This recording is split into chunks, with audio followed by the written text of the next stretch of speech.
Modulus method. Next is modulus method. This is the second method. The solidification time of riser has to be greater than or equal to solidification time of casting.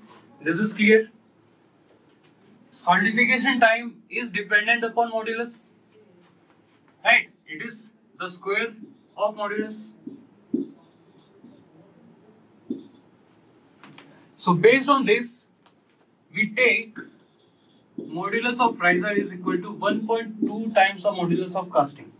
Modulus of riser is equal to 1.2 times the modulus of casting. This is the modulus method of riser design. Remember this. This is the modulus method of riser design. So what you have to do is, the dimensions of casting will be given. The dimensions of casting will be given. Based on that, calculate the modulus of the casting. From that, calculate the modulus of the riser. From that, calculate the values of the diameter and the height. Okay. So this is the modulus method. It has been empirically established that if the modulus of the riser exceeds the modulus of casting by a factor of 1.2, the feeding during solidification would be satisfactory. Modulus is volume upon surface area. Okay. So this is the modulus method. The next one is Knowles research method. Knowles research method. The Knowles research method is also called as shape factor method. Knowles research method is also called as the shape factor method. Okay. So what happens in Knowles research method? In Knowles research method, first we find out the shape factor. Shape factor is equal to length plus width upon thickness. Shape factor is equal to length plus width upon thickness. Okay.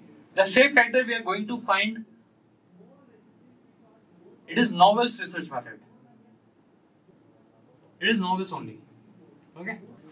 So we'll calculate the shape factor. Shape factor is length plus width upon thickness. This length plus width upon thickness, that is the shape factor, we'll find for the casting or we'll find for the riser. This relation 1.2 is empirical. Yeah, it has come from experiments. Right? Empirical means it has come from experiments. This shape factor we are going to calculate for what? The riser or the casting? Obviously, we are going to calculate the shape factor for the casting. Right? Because if we knew the length of the riser, if you knew the width of the riser, if we knew the thickness of the riser, then what was there to design in the riser? Right? So shape factor we are going to calculate for the casting. Calculate. Now based on the shape factor, there will be a table given to you. Based on the shape factor, there will be a table given to you. In that, on the one side shape factor will be given, and on the other side they would have given you the volumetric ratio. They would have given you the volumetric ratio. So from the table, for the corresponding shape factor, take the value of the volumetric ratio. Okay. The shape factor table will be given to you. No need to worry. The table won't be given. Some portion of the table will come in the question itself. If the question comes in the exam, some portion of the table will be given to you in the question itself. Okay. Take the value of volumetric ratio from the shape factor table. Calculate the volume of riser. Calculate the volume of riser from the volumetric ratio. From VR, calculate D and H. From VR, calculate D and H. Okay, from VR, calculate D and H. Now let us see the shape factor for some standard shapes. Let us see the shape factor for some standard shapes. Shape factor for a solid cylinder. Shape factor for a solid cylinder. If you have a casting in the shape of a solid cylinder, what will be the shape factor for it? So shape factor is equal to L plus W by T. So this is the diameter, this is the L. The length will take as length itself, what will be the width? What will be the width of a solid cylinder? The width of a solid cylinder will remain equal to the diameter. What is the thickness of a solid cylinder? The thickness of the solid cylinder will also be equal to the diameter of the solid cylinder. So, the shape factor for a solid cylinder becomes L plus D by D. It becomes L plus D by D. Next is shape factor for solid sphere. Shape factor for solid sphere. What is the length of a solid sphere? What is the length of a solid sphere? It will be the diameter only. What is the width of a solid sphere? Diameter only. What is the thickness of a solid cylinder? Solid sphere. The diameter only. So shape factor for a solid sphere will be equal to 2. Will be equal to 2. Shape factor for hollow cylinder. Shape factor for hollow cylinder. Let's say this is a hollow cylinder. It is having length L. Outer diameter is D0. Inner diameter is Di. Inner diameter is Di. So what is the shape factor? What is the shape factor? First of all, what is the length? What is the length? The length will remain equal to the length. The length will remain equal to the length. What is the width? And what is the thickness? Someone at least tell me the thickness. Yeah, very good. D0 minus Di by 2. This is the thickness. This is the thickness. This is the thickness. This is the thickness. This is the thickness. What is that? D0 plus Di by 2. What is the width? What is the width? For finding the width, what we do is we assume that the hollow cylinder has been cut. The hollow cylinder has been cut and it has been opened. We have opened the hollow cylinder. We cut the hollow cylinder and we opened it. So this is the width. It will be equal to the circumference. It will be equal to the circumference. What is the circumference? Pi into D. Which diameter should we take? Inner diameter or the outer diameter? We take the average diameter, pi D average. We take the average diameter, pi D average. Okay. So shape factor becomes L plus pi D average upon D0. Sorry, this was D minus, right? This was minus. Sorry, Vishesh. D0 minus Di by 2. D average here is D0 plus Di by 2. D average is D0 plus Di by 2. Okay. And the fourth method is shrinkage volume consideration method. Shrinkage volume consideration method.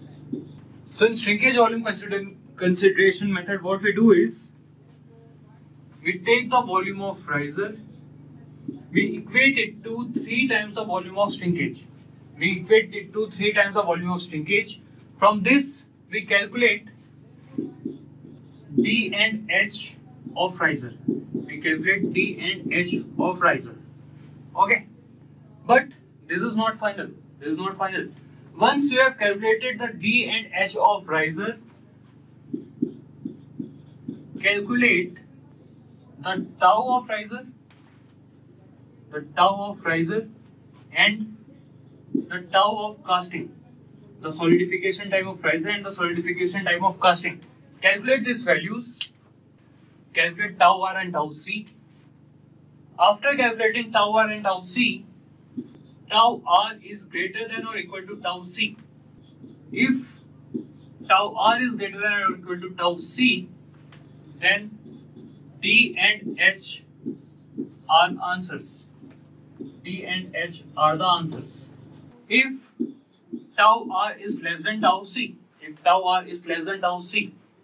then this condition is not desirable, right? This condition is not desirable. Then, in such case, then equate tau R equal to tau C. Then equate tau R equal to tau C. Tau C will be given or tau C can be calculated. Equate tau R equal to tau C. From this, calculate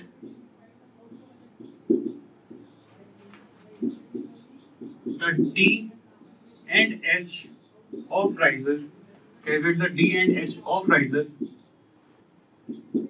This is the final answer. Sir, if we get VR, how we get both D and H? Yeah, Vishesh. See, you won't get both D and H. No, you won't take these conditions. If they are asking you to find, like in the question, they'll ask you to find any one thing only. They'll ask you to find the diameter or they'll ask you to find the height. They won't ask you to find both of this, and they will give you a relation like D is 3 times H, D is 2 times H, D is 1 times H. This relation will be given. Okay. So based on this, the equation will become simple. So this method you have understood. This method you have understood. First we'll equate the volume of riser equal to 3 times the volume of shrinkage. Then we'll calculate D and H of the riser. After calculating D and H of the riser, we'll calculate the solidification time of riser and solidification time of the casting. Then we'll check if the solidification time of riser is greater than or equal to the solidification time of the casting. If it is greater or equal to, then D and H are the answers. But if tau of riser is less than tau of casting, then we'll equate the tau of riser equal to tau of casting. From this, we calculate the value of D and H of the riser, and this is the final answer. Okay. Okay. So, maybe Saurav will say, sir, why are you wasting so much of time? Directly, why not calculate from this method only? Directly, why not calculate from this method only?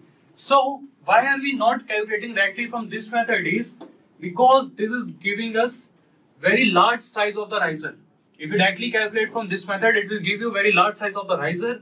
And if you remember the video, in that we are cutting the riser portion, we are cutting the gating system, we are cutting them and we are removing them, right? So they are all in a way wastage of material.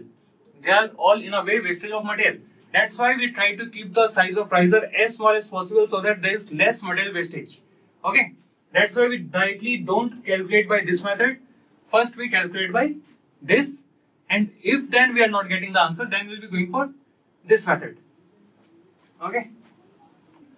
And the next thing is, here I have taken volume of riser as 3 times the volume of shrinkage. Volume of riser as 3 times the volume of shrinkage. If in the question they have mentioned, take the volume of riser as 2.5 times the volume of shrinkage or 4 times the volume of shrinkage, you have to take whatever the number has been given. Okay. Don't get emotional that sir told 3, I'll take 3 only. It won't be like that. Whatever they have mentioned in the question, take that value. Okay. If nothing is mentioned, they have just mentioned, consider like designed by shrinkage volume consideration method, then you have to go for this. Otherwise, whatever is given, you have to take that value. Okay. So this is the method of riser design. So here, till now, we have seen different names. We have seen the name Strovinus, we have seen the name Keynes, we have seen the name Novell's research method. I'll tell you one story. I think you are all very sleepy as of now. So let us solve some questions based on this. This ME 2015 question. So this ME 2015 question. The dimensions of a cylindrical riser, cylindrical side riser with H equal to D for a 25 into 15 into 5 centimeter steel casting are to be determined. For the tabulated shape factor values given below, the diameter of the riser is. The diameter of the riser is. Okay. So in the next slide, they have given us a table. The dimensions of a side cylindrical riser H is equal to D for a 25 centimeter into 15 centimeter into 5 centimeter steel casting are to be determined. For the tabulated shape factor values given below, the diameter of the riser is. In the next slide, there is a table. So if you want to look at the table, please tell me to go on to the next slide. Okay. 10.6. Yes, 10.6 is the answer. I don't have the options. Is it? No, it was an NET question. So 10.6 is the right answer. Very good, Kaushik. So they have given that the casting is 25 into 15 into 5 centimeter. 25 into 15 into 5 centimeter. So the shape factor is, this is L into W into T. This is how the multiplication is written.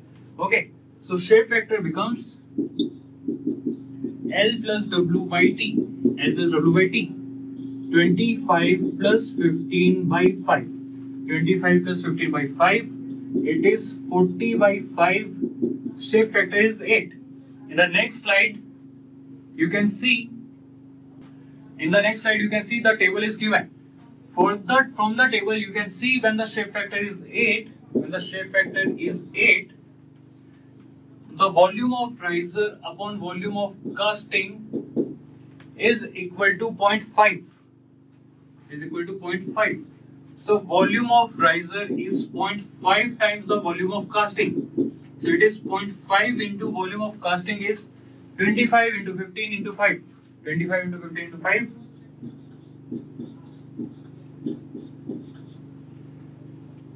This is the volume of the riser. Since it is a cylindrical riser, its volume will be pi by 4 d square h. Its volume will be pi by 4 d square h. And in the question they have mentioned that d is equal to h. In the question they have mentioned d is equal to h.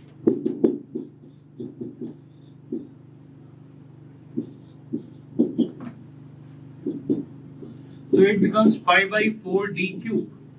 So which implies pi by 4 d cube is equal to 0.5 into 25 into 15 into 5.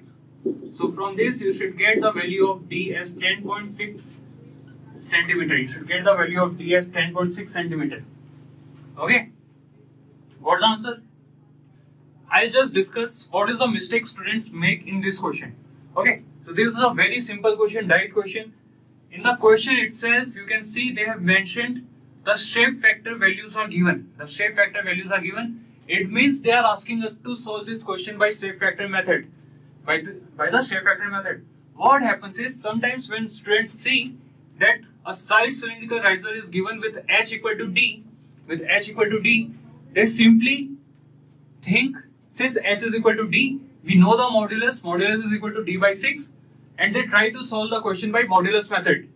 But please take care, whatever method has been given in the question, you have to go by that method only. Okay? In the question they had mentioned shape factor, so you have to go by shape factor method or the Lowell's research method. Try this question. A cylindrical job with diameter 200 mm and height 100 mm is to be cast using modulus method of riser design. Assume that the bottom surface of the cylindrical riser does not contribute as the cooling surface. If the diameter of riser is equal to its height, then height of the riser is. Okay. Okay. So what kind of riser is this in the question? In the question they have mentioned, assume that the bottom surface of the cylindrical riser does not contribute as the cooling surface. What kind of riser will you consider it? Is it a top cylindrical riser or is it a side cylindrical riser? Okay, guys, since they are mentioning that the bottom surface is not contributing in the heat transfer, it means they are talking about the bottom surface. Okay, 150 is the right answer. So let's start solving. A cylindrical job with diameter 200 mm and height 100 mm is to be cast. This is 200 mm and height is 100 mm. This is 200 mm. And on the top of that, they have kept a cylindrical riser. They are asking us to find the dimensions of the cylindrical riser. They have mentioned that the diameter of the riser is equal to height of the riser. D is equal to H for riser. Now one thing you have to take care is we cannot take the modulus as directly d by 6 in this case. We can't take the modulus of riser as d by 6 in this case. Why? Because it is a top cylindrical riser, and for a top cylindrical riser, for m to be equal to d by 6, what is the relation? D should be equal to 2 times the height. but here d is equal to h. This is not satisfied. Hence, we'll have to calculate the modulus of the riser. According to modulus method, modulus of riser is 1.2 times the modulus of casting. Modulus of riser is 1.2 times the modulus of casting. So let's calculate the modulus of riser. Modulus of riser is volume of riser upon surface area of the riser. Volume of riser is pi by 4 d square h. Pi by 4 d square h. Surface area is pi dh plus pi by 4 d square. Pi dh plus pi by 4 d square. Okay, d is equal to h, hence it becomes pi by 4 d cube upon pi d square plus pi by 4 d square. So it is pi by 4 d cube upon, it will become, this 4 will go into numerator, 5 pi d square into 4. Okay, the 4 will get cancelled, the 4 will get cancelled, so pi will get cancelled, d square will get cancelled, so finally we'll be left with d by 5. Finally we'll be left with d by 5. After Keynes method, we discussed the modulus method, then we discussed Nobel's research method, then we discussed shrinkage volume consideration method. Okay, these are the 3 methods we have discussed. After that, we have taken questions also. After that, we have taken only one question. Okay. So modulus of riser is coming out to be d by 5. Now, modulus of riser is 1.2 times the modulus of casting. Okay. So d by 5 is equal to 1.2 into modulus of casting. What is the modulus of casting? Volume of casting upon surface area of the casting. So it is, volume of casting is pi by 4 into d square h. Pi by 4 into d square h. The diameter is 200 square into 100. Pi by 4 d square h upon pi dh. Pi into 200 into 100 plus, okay. So now I come to the first doubt that the students have in this question. The first doubt that students have in this question. Here we are calculating the modulus of the casting. So volume of the casting is obviously pi by 4 d square h. So no problem. This is right. Area is, what is the area? Area will be this entire surface body. So pi dh plus, along with that, the top surface and the bottom surface. Both the top surface and bottom surface will be considered. Therefore, we'll have plus 2 into pi by 4 d square. 2 into pi by 4 d square. Here we are talking about the surface area of the casting. Here we are talking about the surface area of the casting. That's why we are considering both the areas, the top area and the bottom area. Okay. And sometimes students have a doubt, sir, this much area is taken away by the riser, so should we take or should we not take? If you don't take that, the question will become very, very complicated. Hence, we consider the entire area. Okay. 2 into pi by 4 into 200 square. 2 into pi by 4 into 200 square. So how much is this value coming out to be? Please someone tell me. Overall the value of D will come out to be, D is 150 mm. Okay. Again I will repeat the doubts that students have. One more doubt the students have is, see in the question they have mentioned the diameter is 200, height is 100. So what students tell me is, sir, they have mentioned D is 2 times h, 200 is 2 times 100, so D is 2 times h. So can't we take modulus directly as D by 6? Can't we take modulus directly as D by 6? You cannot take the modulus as D by 6 because here it is 200 and 100, that is diameter is 2 times the height. for the casting, it is not for the riser, right? For the modulus to be equal to d by 6, the diameter has to be 2 times the height for the riser, not for the casting. That is the first doubt, and this was the second doubt that the students had. So I believe you all have understood.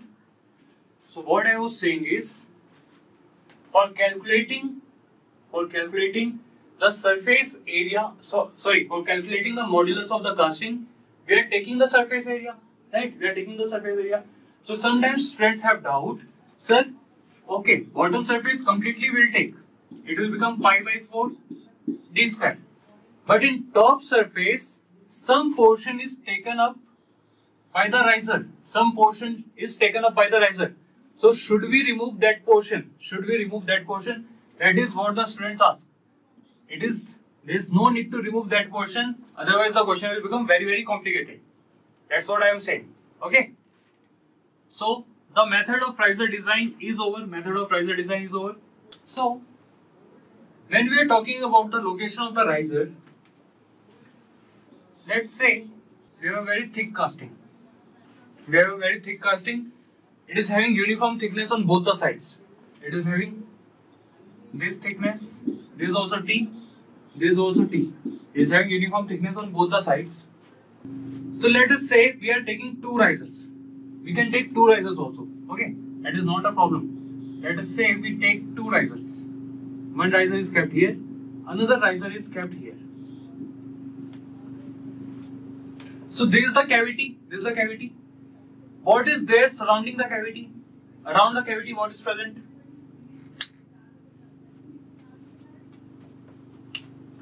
Around the cavity, we have the molding sand. Around the cavity, we have the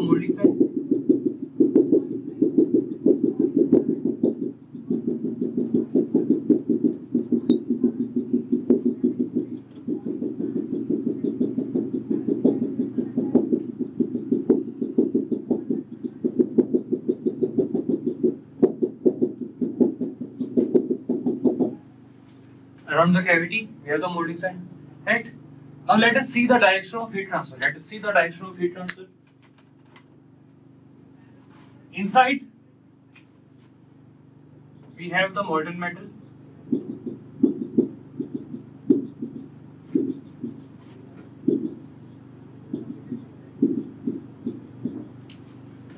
So the heat is being transferred in this direction. Right? The heat is being transferred from the molten metal into the sand in this directions.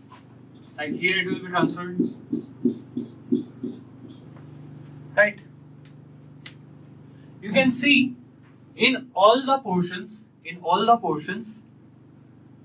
the molding sand is receiving heat from one direction only. For example, here the molding sand is receiving heat from this direction only. Here the molding sand is receiving heat from this direction only. Here the molding sand is receiving heat from this direction only. In all the points, the molding sand is receiving heat from only one direction, except for one point. At one point, the molding sand is receiving the heat from multiple directions. Which point is that? The area between the riser and the material. That is this area we are talking about, students, right?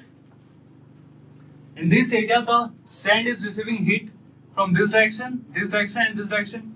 It is receiving heat from multiple directions. So what will happen is, this portion of the sand will get heated very fast. Will get heated very fast. When it gets heated very fast, its temperature will rise very rapidly. Its temperature has risen very rapidly. When the temperature rises very rapidly, what will happen is, the temperature difference between the sand and molten metal will reduce. In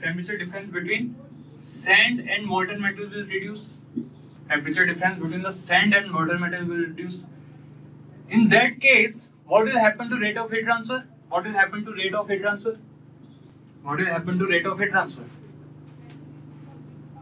The sand has become heated very fast. Because of this, the temperature difference between the sand and molten metal will reduce. So rate of heat transfer will increase or reduce? decreases. The rate of heat transfer decreases. Right? So what will happen is, in this portion the rate of heat transfer has reduced. In this portion the rate of heat transfer has reduced.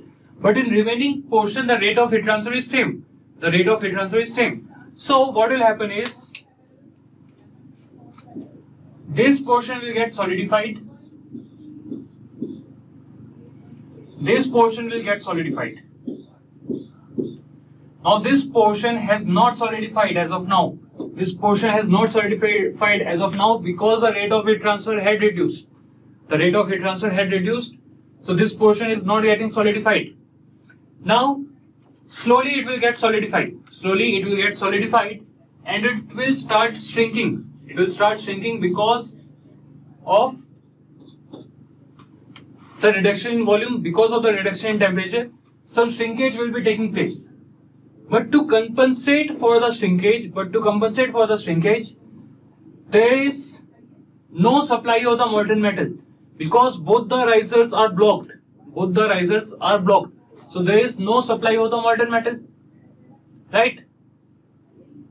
So what will happen is, whatever shrinkage is taking place, that shrinkage will not be compensated, and here some void will be left behind. Here some void will be left behind. Let's say this portion solidified, this portion solidified. This solidified, this solidified. So a void will be left behind. Right? A void will be left behind. So what we do is, first we try to solidify this portion. Everything has been understood till now? Please tell yes or no.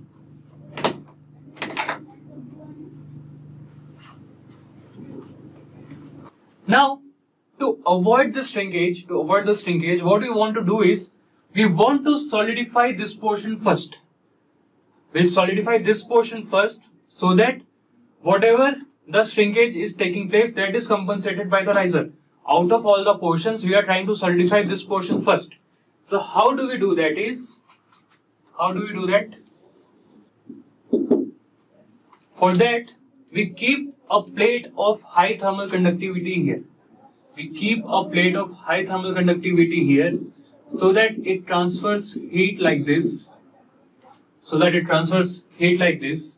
It is removing the heat rapidly, and this portion gets solidified first.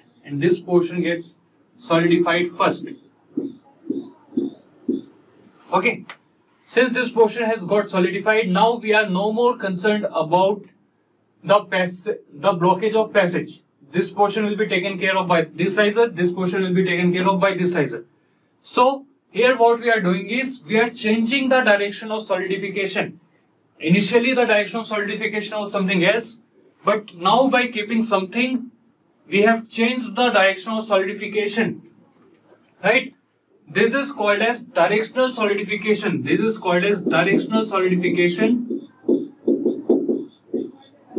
And to achieve this, we kept a plate of high thermal conductivity here. This plate is called as chill. This plate is called as chill. Okay. Chill is a plate of high thermal conductivity. Used to achieve directional solidification.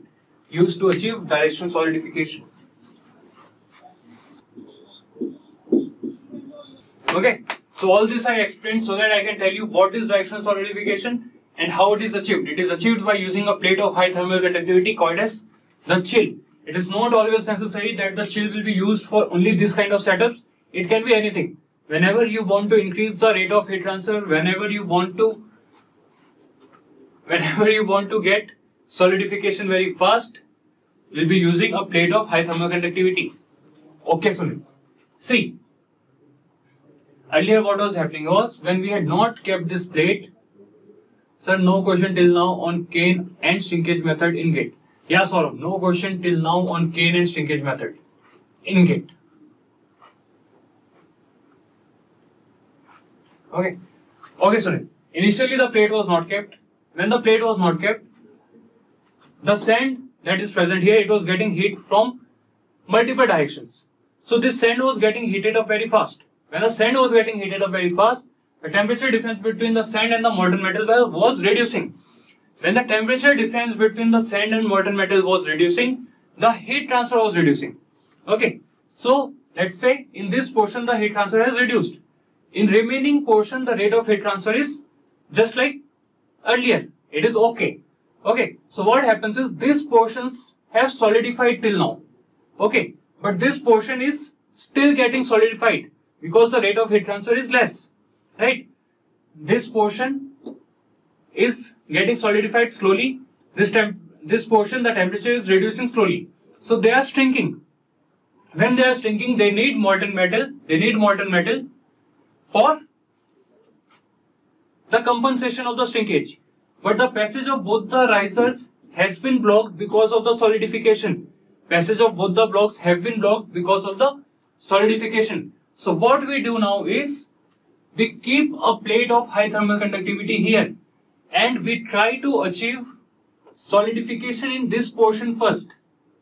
We try to achieve solidification in this portion first so that the previous problem does not occur. So what we did here is we changed the direction of solidification. Earlier the solidification was taking place in different direction. Now it is taking place in different direction. So we changed the direction of solidification by using a plate of high thermal conductivity. This plate is called as chill. Chill is a plate of high thermal conductivity used to achieve directional solidification.